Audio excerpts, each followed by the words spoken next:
When you stop worrying, everything starts to go well. This isn't a feel-good slogan, it's a warning and a promise. Think about it. How much of your life do you spend in silent panic, rehearsing disasters that never happen? You grip the steering wheel of life until your knuckles turn white, as if sheer force could ward off uncertainty. And yet, all that tension has only driven you deeper into chaos. Montaigne saw through this paradox 450 years ago. Our frantic quest for control is precisely what makes us lose control. Listen, you've been lied to about worry. Society whispers that if you care enough, fret enough, plan enough, you can guarantee a good life. But he who fears he shall suffer already suffers what he fears. Montaigne's words cut like a blade through the lies. Your fear of suffering isn't protecting you. It's making you suffer right now. Every anxious night, every knot in your stomach, is a self-inflicted wound. Montaigne understood that the real enemy isn't whatever fate might throw at you tomorrow. The enemy is the voice in your head that won't let you rest today. Now tell me, why do you cling to that voice as if it were a lifeline? Why does your mind latch onto worry like an addict chasing a high, even though it poisons you? What are you so desperate to control, to predict, to prevent? Be honest. Is it the fear that if you loosen your grip for 1 second, everything will fall apart? Montaigne would gently shake his head at this illusion. He'd remind you that no matter how tightly you hold on, life will always slip through your fingers in the end. Montaigne lived in a world as turbulent and uncertain as our own. Plagues, wars, political chaos. He had every excuse to be consumed by anxiety. In fact, by the age of 38, he withdrew from public life to his library tower, seeking a refuge for his mind. Up in that stone sanctuary, surrounded by the wisdom of ages, he faced a hard truth about humanity. Life is uncertain by design, and trying to escape that uncertainty is the surest way to torment yourself. He wrote of a near-fatal accident, thrown from a horse and left unconscious, that opened his eyes. In that brush with death, he discovered something startling. When he let go of fear, even death lost its sting. That's the irony. The moment he stopped resisting reality, reality hurt less. Montaigne realized we waste our lives preparing for tragedies that never come, flinching at shadows of our own imagination. We think worry is a shield, but it's a pair of blinders. You wear them so long you forget what it's like to see clearly. And while you're cowering from phantoms, real life passes you by, unlived, unenjoyed. Montaigne refuses to sugarcoat it. Most of the evils we dread will never happen, and those that do will rarely be as bad as our nightmares. So why do you torture yourself in advance? Why do you live as if every day were the eve of destruction? Imagine a prisoner clamped in chains of his own making. Each link is a what-if scenario, a fear of some future pain. He thinks if he grips these chains tightly, they'll protect him from harm, when in truth, they're only cutting into his flesh. This is you when you obsess over every possible misfortune. Montaigne reaches through the bars and offers you a key in the form of a question. What if you unlock the chains? What if you dare to live as if the future will take care of itself? It sounds like heresy to a worried mind, but Montaigne knew that wise detachment is not withdrawal, it's liberation. Detachment, letting go of excessive concern, doesn't mean you stop caring about life.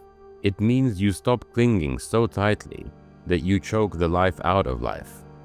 You still act, you still plan, but with a light touch, a calm mind.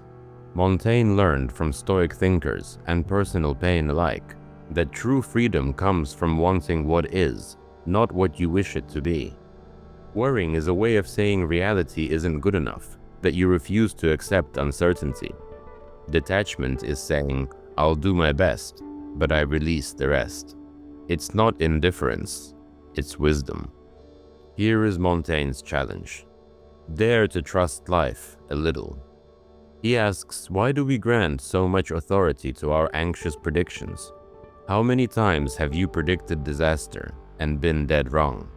99 times out of 100, perhaps. Yet you never fire that miserable fortune teller in your head. Why not? Because anxiety seduced you. It made you feel important, responsible, prepared. It wrapped itself around your identity until you believed that without worry, you'd be nothing. But you see now, don't you? It was all a charade. Consider this. The more you micromanage every outcome, the less you actually live. You become a spectator, analyzing life instead of experiencing it. Montaigne saw people make this mistake constantly, trading away present joy for the illusion of future security. It's a bad trade. He wrote that when we're always living for tomorrow, we never truly live at all. Wake up. The only moment you ever truly possess is this one, right now, and you're letting it slip through your tense, trembling fingers. How many moments have you lost to worry? How many hours have you spent trapped in your head, fighting battles that don't even exist outside of it? Think of all the plans you never acted on, all the pleasures you denied yourself, because you were too busy projecting your fears onto the future. Montaigne would tell you that you've been punishing yourself without a trial. You've assumed the worst and lived under its shadow as if it were already true. When did dread become your default? And how much longer will you let it rule you? It's not just you. This is a human prison, one we build for ourselves out of the fear of the unknown. Montaigne observed that human beings are naturally anxious, overthinking creatures. Even in the 16th century, before the term anxiety existed, he saw it. We torment ourselves with endless what-ifs, trying to predict a future that refuses to be predicted. He emphasized with this plight, we feel vulnerable in a chaotic world, so our minds scramble for any semblance of control. But Montaigne also saw that this strategy backfires spectacularly. In our frantic attempt to anticipate everything, we end up living fully nothing. So what's the alternative? It starts with a shift inside you, a surrender, but not to despair or apathy, a surrender to reality. Montaigne invites you to imagine the worst, not to scare yourself, but to see that even if it happens, you will find a way to live. He famously said, "To philosophize is to learn how to die." That might sound morbid, but it's actually a key to peace. When you make peace with the worst case, ultimately with mortality, then no lesser fear can tyrannize you.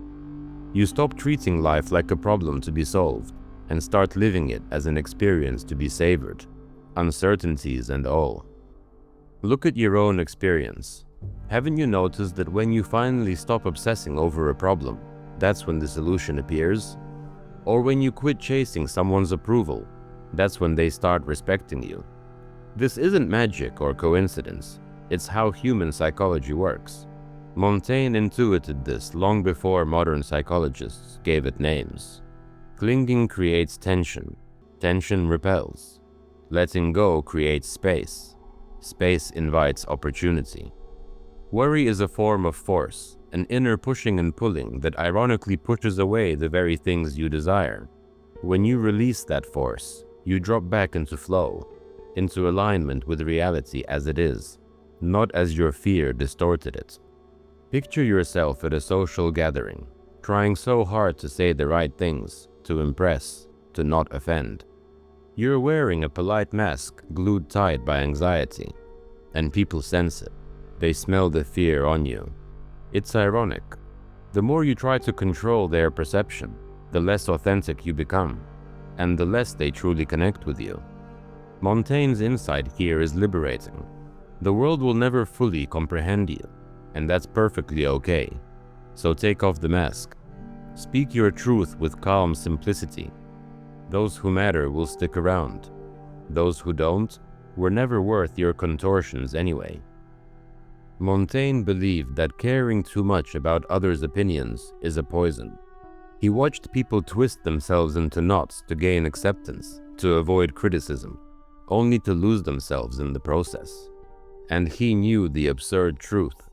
Strangers' opinions of you reside in their minds, not yours. So why injure yourself over fantasies in other people's heads? You might as well worry about controlling the weather. It's a fool's errand. Far better to invest that energy into understanding yourself, accepting yourself. Montaigne urges, become rooted in who you are, and no wind of public opinion can ever carry you away. This is not just philosophical abstraction. This is practical psychology. Modern research on social anxiety echoes Montaigne's wisdom. The more you try to manage others' impressions of you, the more anxious and awkward you feel. Authenticity, on the other hand, radiates a quiet confidence. You've seen it. Those rare individuals who are just themselves, without pretense. They're not racked by worry about how they come off, and paradoxically, people are drawn to them. You can be one of those people. The secret is simple, but not easy. Let go of the need to control what others think. Trust that being genuine ultimately serves you better than endless self-editing. At this point, you might wonder, if I stop worrying, won't I become careless, irresponsible? It's a common fear. We equate worry with diligence, as if anxiety were the price of admission to a successful life. Montaigne demolishes this myth. Detachment is not disengagement. It's enlightened engagement. When you quit obsessing over every outcome, you don't neglect your duties. You finally perform them with clarity. Your mind is no longer fogged by panic. You can see what actually needs doing. Worry wastes your energy on possibilities. Calm focus directs energy to realities. Think of an archer trying to aim with a shaking hand. That tremor is your worry. It doesn't improve your aim, it ruins it. Montaigne would say, steady your hand by accepting that the target is never guaranteed. You release the arrow and it flies as fate allows. Do your best and let it be. Ironically, by embracing uncertainty, you become more effective, not less. When worry no longer consumes you, you can channel that freed up energy into purposeful action and creative problem solving. Here is another paradox. When you stop forcing things, often they fall into place. Montaigne observed that a lot of our suffering comes from resisting the natural course of events. We try to bend life to our will at every turn, and life just laughs and does what it will do. It's like trying to command the tides or hold back the sunrise. Futile. But when you align with life's flow instead of fighting it, something remarkable happens. You find opportunities in setbacks. You find courage in loss. You find that chaos can be a teacher rather than just a terror. You might be thinking, easy for Montaigne to say, he was an aristocrat with a cushioned life. True, Montaigne had privilege and a tower to retreat to. But don't let that blind you to the radical honesty of his introspection. He did not spend his days in idle luxury. He interrogated his own soul. He confronted death, illness, the fragility of all he loved. Privilege didn't spare him from kidney stones so painful they nearly broke him. It didn't save him from the deaths of children he mentored or friends he cherished. Montaigne knew grief and fear intimately, and yet he trained himself to greet misfortune with a peculiar equanimity, almost a shrug, sometimes even a wry smile. Not because he didn't care, but because he refused to let life's unpredictability poison the time he had. This is the crux. Life will hurt you, no matter who you are. Worrying yourself sick will not prevent that. It will only ensure you suffer twice, before and when it comes. Montaigne beckons you to live a life free of that preemptive misery, to stare your worst fears in the face and say, if it comes, I'll face it, but I will not die 1,000 deaths in dread of one. Imagine adopting that stance. How much mental space would open up?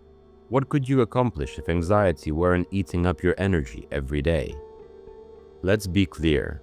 Montaigne isn't preaching reckless abandon. He's advocating sane, grounded freedom. Pay attention to your life, yes.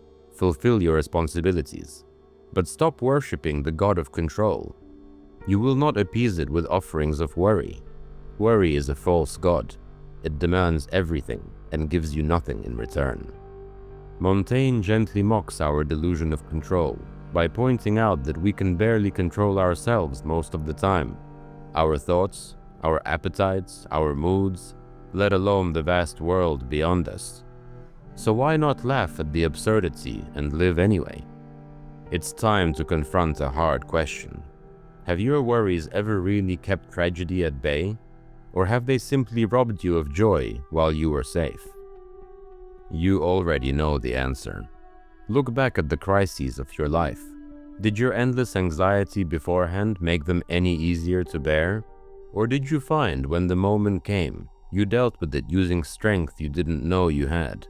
We humans are stronger in the present than we are in imagination. Montaigne knew that if fate strikes, you will find courage or help or ingenuity in that moment.